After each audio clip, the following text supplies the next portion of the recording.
चाहे आपका कोई भी कास्ट हो, अल्लाह के सामने सब बराबर हैं। और ये एक बहुत खूबसूरत बात है जब नमाज पढ़ने के लिए सब खड़े होते हैं। हेलो फ्रेंड्स, सत श्री अकाल, आदाब, नमस्ते, welcome back to our channel Ilahi reactions. आज हम लेकर आए बहुत ही इंफॉर्मेटिव वीडियो पे रिएक्शन, और आज हम रिएक्ट करने वाले हैं रमजान क्या होता है, basic video for non Muslims by Ramsha Sultan. So देखते हैं कि आज की वीडियो में क्या होने वाला है। हमने इनकी एक पहले वीडियो देखी थी जिसके अंदर इन्होंने बताया था कि मुस्लिम गर्ल्स जो है वो हिजाब क्यों पहनती हैं, तो वो वीडियो हमें बहुत अच्छी लगी है और उस पर आप लोगों ने भी उस पर बहुत प्यार दिया। आपके जो कमेंट्स हैं वो बहुत अच्छे कमेंट्स आए हैं, हमें बहुत अच्छे लगे। और इनका भी सारा इन्होंने जैसे जैसे हमें एक एक लॉजिकल चीज़ बताई कि ऐसा क्यों होता है और क्यों मुस्लिम गर्ल्स को कहा, मतलब क्यों मुस्लिम गर्ल्स पहनती है, उनको कहा नहीं जाता, ये उनके अंदर से अपने आप आता है पहनने के लिए। तो वो सारी चीज़ें हमें उसके अंदर बहुत अच्छी लगी थी। तो आज देखते हैं कि ये रमज़ान के बारे में क्या बताते हैं, कि रमज़ान क्या होता है, फिर इसके बारे में बात करेंगे। बिल्कुल, रमशा जी की जो हमने पहली एक वीडियो देखी थी जिसमें इन्होंने हिजाब के बारे में हमें बताया था, वो वीडियो वाकई में हमें बहुत ज़्यादा पसंद आई थी और इतनी अच्छी नॉलेज हमें जानने को मिली कि जो हिजाब है उसमें ज़रूरी नहीं कि आप उसे सिर्फ ब्लैक कलर में ही पहन सकते हैं, क्योंकि जनरली हम लोग हमेशा ब्लैक कलर देखते थे तो वो हमारे माइंड पर एक ऐसी सोच बन गई थी कि शायद ये ब्लैक कलर में ही आता है। लेकिन उन्होंने बहुत कुछ अच्छी अच्छी बातें हमें बताई कि आप किसी भी कलर में पहन सकते हैं और ऐसा ज़रूरी नहीं है कि आप हर वक्त इसे पहन के रखें। तो वो वीडियो तो मुझे बहुत पसंद आई थी। तो देखते हैं आज की इस वीडियो में बहुत कुछ खास जानने को मिलेगा। तो बिना किसी देरी के शुरू करते हैं आज की इस वीडियो को। अस्सलाम वालेकुम, मेरा नाम रमशा सुल्तान है और आज मैं आपको रमजान क्या होता है इसके बारे में बताऊंगी। तो अगर आप नॉन मुस्लिम हैं या अगर आपको रमजान के बारे में कुछ भी नहीं पता तो ये वीडियो आपके लिए है। Let's begin. रमजान को कुरान का महीना भी कहा जाता है। हम ये यकीन रखते हैं कि रमजान के महीने में कुरान इस दुनिया पर नाजिल हुआ था। कुरान अल्लाह की किताब है जो अल्लाह ने हुजूर सल्लल्लाहु अलैहि वसल्लम पर उतारी थी। हुजूर सल्लल्लाहु अलैहि वसल्लम हमारे नबी हैं जिनको इस पूरी इंसानियत के लिए एक हिदायत बनाकर भेजा गया था ताकि वो हमें जीने का तरीका सिखाएं। तो इस महीने में मुस्लिम्स ज़्यादा से ज़्यादा कोशिश करते हैं कि कुरान पढ़ें और अल्लाह के और करीब आ सकें। ओरिजिनली कुरान अरबी यानी अरबिक लैंग्वेज में है, पर क्योंकि हर किसी की लैंग्वेज अरबिक नहीं है, इस्लाम पूरी दुनिया में फैला हुआ है, तो लोग अरबी में तो उसे पढ़ते ही हैं, उसके साथ साथ उसका ट्रांसलेटेड वर्जन भी पढ़ते हैं ताकि कुरान उन्हें समझ आ सके। कुरान हर लैंग्वेज में ट्रांसलेटेड है। अब कुरान की बात हो ही रही है तो मैं आपको बताना चाहती हूँ कि इस महीने मैं कुरान की फ्री ट्रांसलेटेड कॉपीज डिस्ट्रीब्यूट कर रही हूँ। तो अगर आप कुरान पढ़ना चाहते हैं अपनी कोई भी पसंदीदा ट्रांसलेटेड लैंग्वेज में, तो आप नीचे दिए गए लिंक पर जा सकते हैं, डिस्क्रिप्शन बॉक्स में आपको मिल जाएगा। उस पे आप अपनी इंफॉर्मेशन फिल करिए और इंशाल्लाह आपको कुरान की फ्री ट्रांसलेटेड कॉपी पहुंच जाएगी आपके एड्रेस पे। ज़रूरी नहीं आप मुस्लिम हो, आप किसी भी धर्म से हो सकते हैं। ये एक यूनिवर्सल बुक है, कोई भी इसे पढ़ सकता है। तो आप ज़रूर कुरान पढ़िए और जानिए इस्लाम के बारे में। अब इतना तो आपको पता ही होगा कि रमज़ान के महीने में मुस्लिम्स रोज़े रखते हैं, बट इस चीज़ में काफ़ी लोगों को काफ़ी सारी कंफ्यूजन्स होती हैं। तो मैं आपको बहुत सिंप्लीफाई करके बताती हूँ। सुबह सूरज निकलने से पहले हम कुछ भी खा या पी सकते हैं, उसे कहते हैं सहरी। उसके बाद पूरे दिन हम कुछ भी नहीं खा सकते, ना ही कुछ पी सकते। जी हाँ, पानी भी नहीं, चाहे वो एक ड्रॉप ही क्यों ना हो। पूरे दिन रोजा रखा जाता है। फिर सनसेट के टाइम पे यानी सूरज गुरूब होने के टाइम पे हम अपना रोजा खोलते हैं, उसे कहते हैं इफ्तारी। अब क्योंकि पूरे दिन भूखे रहते हैं और भूख भी लग रही होती है, तो बहुत एक मिनी पार्टी टाइप हो जाती है इफ्तारी के टाइम पे, और हर कोई इफ्तारी का वेट करता है, हर कोई बहुत खुश होता है इफ्तारी के टाइम पे, क्योंकि ये बहुत ही ज़्यादा ब्लेसिंग्स वाला टाइम होता है, बहुत रहमतें होती हैं इस टाइम पे, जो भी दुआ मांगो वो कबूल होती है। तो ये एक बहुत ही खूबसूरत सा वक्त होता है। इफ्तारी के बाद पूरी रात का जितना भी टाइम है हम कुछ भी खा पी सकते हैं। तो ऐसा बिल्कुल नहीं है कि 30 दिन लगातार कुछ नहीं खाना पीना, ऐसा पॉसिबल भी नहीं है। हर दिन का ये साइकिल होता है सुबह खा सकते हैं, फिर पूरे दिन कुछ नहीं खाना, शाम को हम रोजा खोल लेते हैं, पूरी रात कुछ भी खा या पी सकते हैं। तो ये पूरा एक 30 डे का साइकिल होता है। रमजान का महीना कई चीजें सिखाता है, उसमें से एक है सेल्फ कंट्रोल। बहुत आसान है कुछ भी खा पी लेना जब कोई देख ना रहा हो। दिन भर में ऐसे बहुत मौके मिलते हैं कि कोई आसपास नहीं है और आप कुछ भी खा पी सकते हो और किसी को पता भी नहीं लगेगा, पर हम ऐसा नहीं करते। क्यों? क्योंकि हम ये यकीन रखते हैं कि अल्लाह हमें देख रहा है और हम इस वजह से कुछ भी दिन भर खाते पीते नहीं हैं, क्योंकि हमें ये यकीन है कि हम जो भी काम कर रहे हैं, चाहे वो अच्छा हो या बुरा हो, अल्लाह हमें हर वक्त देख रहा है। और यही है एसेंस पूरी लाइफ का। पूरी जिंदगी ऐसे गुजारी जाए जैसे अल्लाह हमें हर वक्त देख रहा है, जो कि सच बात है। तो अच्छे काम करें जिंदगी में, बुरे काम ना करें, यही सिखाता है रमजान हमें। अब क्योंकि पूरे महीने हमें भूख और प्यास के एहसास के बारे में पता लगता है, तो हम बेसहारा भूखे प्यासे लोगों से ज़्यादा एम्पैथाइज कर पाते हैं, उनके एहसासों को ज़्यादा हम समझ सकते हैं। इसलिए इस महीने में सारे मुस्लिम्स ज़्यादा से ज़्यादा कोशिश करते हैं कि खूब खाना पीना खिलाएं गरीबों को, बेसहारा लोगों को, या जिनके पास कोई भी सोर्स नहीं है खाने पीने का, उनकी जितनी मदद हो सके उतनी कर सकें।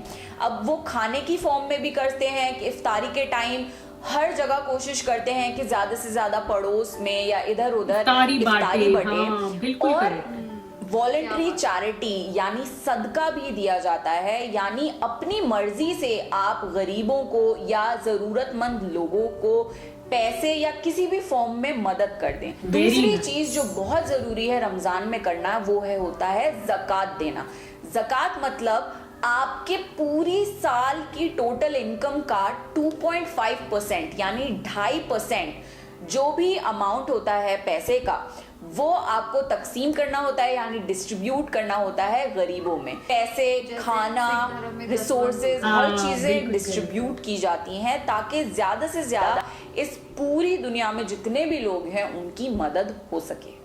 किसी भी तरह का सदका या ज़कात देने से आपकी जो रिज़्क है उसमें कोई भी कमी नहीं आती, इनफैक्ट उसमें और ज़्यादा बरकत होती है। हम जितना ज़्यादा और लोगों को देते हैं, अल्लाह हमें उतना ही ज़्यादा देता है।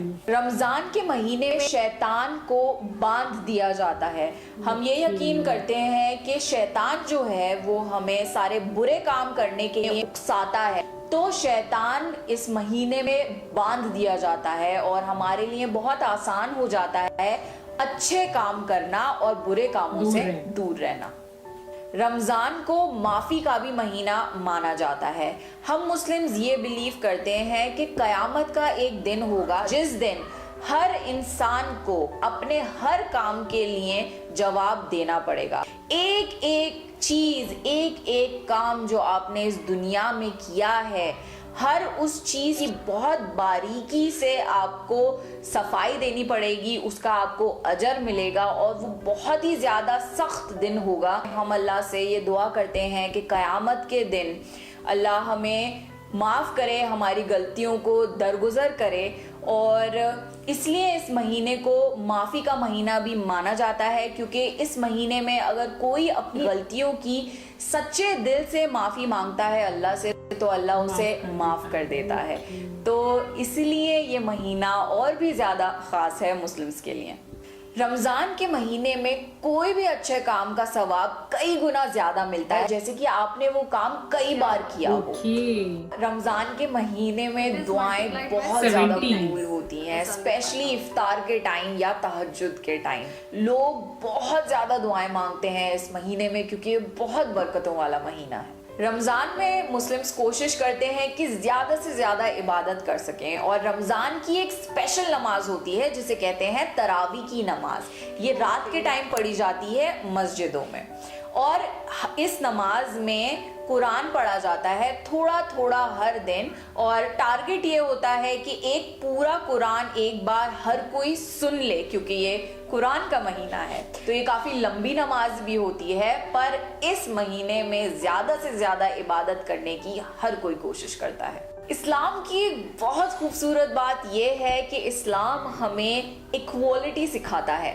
चाहे आप अमीर हो या गरीब हो, चाहे आप ब्लैक हो या वाइट हो, चाहे आपका कोई भी कास्ट हो, अल्लाह के सामने सब बराबर हैं। और ये एक बहुत खूबसूरत बात है। जब नमाज पढ़ने के लिए सब खड़े होते हैं, सब एक लाइन में खड़े होते हैं, उसमें कोई भी स्टेटस वाइज अरेंज नहीं होता। जैसे कि हमारा एक सोसाइटी स्ट्रक्चर बन चुका है, जो अमीर वो आगे, जो गरीब वो पीछे, या फिर जिसके जितने सोर्सेज हों वो ज्यादा आगे जाएगा। इस्लाम में हर कोई बराबर है। तो जब नमाज पढ़ी जाती है, कोई भी भेदभाव नहीं होता, सब एक लाइन में, सब एक साथ एक अल्लाह की इबादत करते हैं। और ये बहुत ही ज्यादा खूबसूरत बात है। इस महीने में हम कोशिश करते हैं कि हम अपने खुदा से ज्यादा करीब हो सकें, क्योंकि हम ये यकीन रखते हैं कि आखिर में हमें उसी के पास वापस लौट कर जाना है। ओवरऑल रमज़ान एक बहुत ही ज़्यादा पाक महीना है। इसमें हम कोशिश करते हैं कि हमारा दिल और हमारी रूह साफ हो सके। हमारे अंदर अगर कोई भी बुरी आदतें हैं, हम उन्हें अपने आप से हटा सकें और एक अच्छे इंसान बन सकें। लास्टली, बहुत फेमस चीज जिसके बारे में आप सबको पता होगा वो होती है ईद, जिसे जनरली मीठी ईद भी कहा जाता है, बकरीद से डिफरेंशिएट करने के लिए। तो ईद तब मनाई जाती है जब पूरा महीना रमजान का खत्म हो जाता है। अब आप ये पूछेंगे कि भाई इतना अच्छा महीना मानते हैं इसे, तो इसके खत्म होने पे खुशी क्यों मनाते हैं? खुशी इसलिए मनाते हैं क्योंकि हम इस बात पे खुश होते हैं कि इस पूरे महीने हमने अपनी 100% कोशिश करी सारे काम अल्लाह के मुताबिक करने के, उसके और करीब आने के, अपनी सारी बुरी आदतों को छोड़ने के और एक अच्छा इंसान बनने के। तो ये एक दिन है खुशी का, सेलिब्रेशन का, जिस दिन सब बहुत खुशी मनाते हैं कि हमने सक्सेसफुली इस रमज़ान में अल्लाह की इबादत करी और अच्छे इंसान बनने की कोशिश करी। इस दिन हर कोई नए कपड़े पहनता है, बहुत ज़्यादा खुशी होती है सब जगह, और ईद की नमाज भी पढ़ी जाती है जो कि सुबह के वक्त होती है। और छोटे छोटे बच्चों को बड़े खुश करने के लिए ईदी देते हैं। ईदी यानी थोड़े से पैसे दे दिए ताकि बच्चे खुश हो जाएं और कुछ अपनी मनपसंद चीज़ ले जाकर। और बहुत अच्छे अच्छे खाने बनाए जाते हैं, एक दूसरे के घर आया जाया जाता है और मिला जुला जाता है। ये एक बहुत ही खूबसूरत दिन है जिस दिन सब रिलैक्स करते हैं और बहुत खुशियां मनाते हैं। आखिर में मैं यही कहना चाहूँगी कि इस्लाम एक बहुत ज़्यादा खूबसूरत मज़हब है। हमें सिर्फ़ और सिर्फ अच्छाई करने की हिदायत दी जाती है। आप कुरान पढ़कर देख लीजिए, आप हमारे नबी हुजूर सल्लल्लाहु अलैहि वसल्लम की पूरी लाइफ जर्नी पढ़ लीजिए, या आप इस्लाम टीचिंग्स पढ़ लीजिए। सिर्फ और सिर्फ अच्छाई और नेक काम करने के इंस्ट्रक्शंस हैं। इस्लाम एक पूरा ज़िंदगी जीने का तरीका है। तो आज के टाइम पे आपको मीडिया में मुस्लिम्स के ख़िलाफ़ या इस्लाम के ख़िलाफ़ जो भी गलत बात बताई जाती है उस पर आंख बंद करके यकीन मत करिए। आपको कोई भी क्वेरी है, आप किसी मुस्लिम से इंटरेक्ट करिए, आप उससे पूछिए कि क्या ऐसा है या नहीं है। आपकी शायद वो क्वेरी सॉल्व कर दे। अगर नहीं हो पाती तो आप YouTube पे सर्च करिए, बहुत ज़्यादा इन्फॉर्मेशन अवेलेबल है। आप खुद डायरेक्टली कुरान का ट्रांसलेटेड वर्जन पढ़ सकते हैं, या आप हमारे नबी की पूरी लाइफ हिस्ट्री पढ़ सकते हैं। कोई भी क्वेरी हो, खुद उसके बारे में आप पढ़िए और आंख बंद करके किसी पे भी यकीन मत करिए, क्योंकि हर तरफ बहुत ज़्यादा नफ़रत फैलाई जा रही है मुस्लिम्स के ख़िलाफ़ और इस्लाम के ख़िलाफ़। बट हम इतने बुरे नहीं हैं, हमें और सिर्फ अच्छाई करने के इंस्ट्रक्शंस हैं। हम इस दुनिया में फसाद नहीं फैलाना चाहते, नेक तरह से जीना चाहते हैं, नेक तरह से मरना चाहते हैं।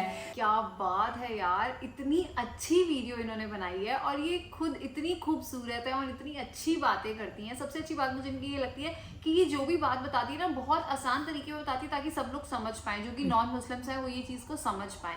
तो जैसे इन्होंने पूरा बताया कि रमज़ान क्या होता है, कैसे करना होता है, ये हमें पहले से थोड़ा बहुत तो पता था, क्योंकि मैंने आपको पहले भी बताया कि मेरी काफ़ी सारी फ्रेंड्स थी जो मुस्लिम्स थी, वो रमज़ान रखती थी, तो मुझे पता था कि मतलब रोज़े होते हैं, ये 30 दिन तक ये लोग कुछ खाते भी, मतलब पूरे दिन की एक साइकिल होती है, ये चीज़ थोड़ी बहुत पहले पता थी, पर थोड़ा सा ज़्यादा डीप में आज पता लगा इनसे। और जैसे इन्होंने बताया कि जैसे कि उस दिन वो कोशिश करते हैं कि थोड़ी सी चैरिटी करें और इफ्तारी के टाइम पे वो गरीबों में दान करते हैं। तो मुझे देख के लगा कि कहीं ना कहीं सिख धर्म में भी ऐसा ही होता है। सिख धर्म मतलब सबसे अच्छा ये लगता है ना कि मतलब ऑलमोस्ट सारे धर्म एक जैसे ही होते हैं। सिख धर्म में तो आप लोगों को पता ही होगा कि लंगर का कितना ज्यादा महत्व है, गरीबों के दान का कितना ज्यादा महत्व है। अगर आप गोल्डन टेम्पल चले जाएं, वहाँ 24 घंटे लंगर चलता है। तो मतलब वहाँ कोई जात पात ऊंच नीच किसी का कोई भेदभाव नहीं किया जाता। जैसे कि बता रही थी कि जब आप जाते हैं नमाज पढ़ने के लिए तो ये नहीं कहा जाता आप अमीर हैं कि आप गरीब हैं। ऐसा ही हर जगह होता है, ऐसे ही गुरुद्वारों में भी होता है कि वहाँ ये नहीं होता कि ये बंदा तो कहीं और से आएगा, ये बंदा कुछ ऐसा, सब एक जैसे माने जाते हैं। तो बहुत अच्छा लगता है ये देख के कि मतलब ऑलमोस्ट सारे धर्मों में एक ही बात बताई जाती है। मतलब भगवान सिखा एक ही चीज रहा है, पर अभी तक हम लोग वो चीज सीख नहीं पा रहे हैं। और दूसरा मुझे सबसे अच्छा वो लगा, उन्होंने जो बात बताई कि हमें साल का 2.5% निकालना होता है अपनी इनकम का, जिससे कि बरकत ही आती है। सिख धर्म में उसमें क्या होता है कि आपको अपने महीने का 10% निकालना होता है, जिसको हम दसवंत कहते हैं। आप जितना भी कमा रहे हैं उसका 10% आप अपना निकाल लो और वो आप गरीबों को दान कर दो, किसी की पढ़ाई में मदद कर दो, तो किसी का कुछ कम नहीं होता बल्कि वो 10 गुना ज्यादा बढ़ता ही है। ये तो बहुत लोगों ने एक्सपीरियंस किया हुआ है। तो ऐसा ही इस्लाम धर्म में भी सिखाया गया है। तो ओवरऑल वीडियो बहुत अच्छी थी, बहुत अच्छा लगा सब कुछ मुझे जान के, मतलब काफी इंफॉर्मेटिव वीडियो था। बिल्कुल बिल्कुल, इस वीडियो में उन्होंने जितनी भी बातें बताई इस्लाम धर्म के बारे में और रमज़ान के बारे में, वो वाकई में तारीफ़े काबिल थी। जैसे कि हम सब जानते हैं कि सुबह का टाइम सहरी का होता है, शाम को इफ्तारी होती है। तो मैंने भी अपनी नोन में कुछ फ्रेंड्स के घर देखा है कि शाम के वक्त उनके घर में बिल्कुल जश्न वाला माहौल होता है। लाइक वो इतनी सारी खाने की अच्छी अच्छी चीज़ें बनाते हैं। बिरयानी है, बहुत तरीके के ब्रेड पकोड़े, कटलेट्स, और स्पेशली वो दूध वाला रूह अफ़ज़ा जो मस्ट मैंडेटरी होता है, जिसमें वो काफ़ी सारा वाटरमेलन काट के डालते हैं। मेरे मुंह में पानी आने लग गया है। तो वो काफ़ी सारी, मतलब इफ्तारी बिल्कुल एक मिनी शादी की जैसे पार्टी होती है, वो बिल्कुल इस तरीके से इफ्तारी सजाते हैं। और बाद में जो उनकी मम्मी है या उनके बड़े बुजुर्ग हैं, वो बाकी अपने आसपास के इलाकों में भी इफ्तारी देने जाते थे। जो लोग नहीं अफोर्ड कर पाते इतना ढेर सारा खाना, तो वो उनको भी अपनी इफ्तारी में से कुछ हिस्सा देते थे। तो वाकई में इस्लाम धर्म की ये बात बहुत अच्छी है कि आप हमेशा बांट के खाएं, मिल के खाएं, और किसी भी भेदभाव को ना माने, ऊंचा नीचा, गरीब अमीर, काला गोरा, किसी भी भेदभाव को ना माने। तो ये बात अगर आपको कोई धर्म सिखा रहा है तो बिलीव कीजिए वो धर्म बहुत सही रास्ते में आपको लेके जा रहा है। तो वाकई में बहुत तारीफे लायक बातें हमें आज पता चली। तो ठीक है गाइस, इस वीडियो को यहीं पर एंड करते हैं। होप करते हैं आपको अच्छी लगी होगी। अगर अच्छी लगी है तो वीडियो को लाइक करके जाना। अगर आप चैनल पे नए हैं तो चैनल को सब्सक्राइब करके जाना। कमेंट सेक्शन में जरूर बताना कि आपको क्या अच्छा लगा और क्या कहते हैं आप ऐसी और कौन सी वीडियोस देखना चाहते हैं। और हम मिलेंगे एक नई वीडियो में, तब तक के लिए बाय बाय।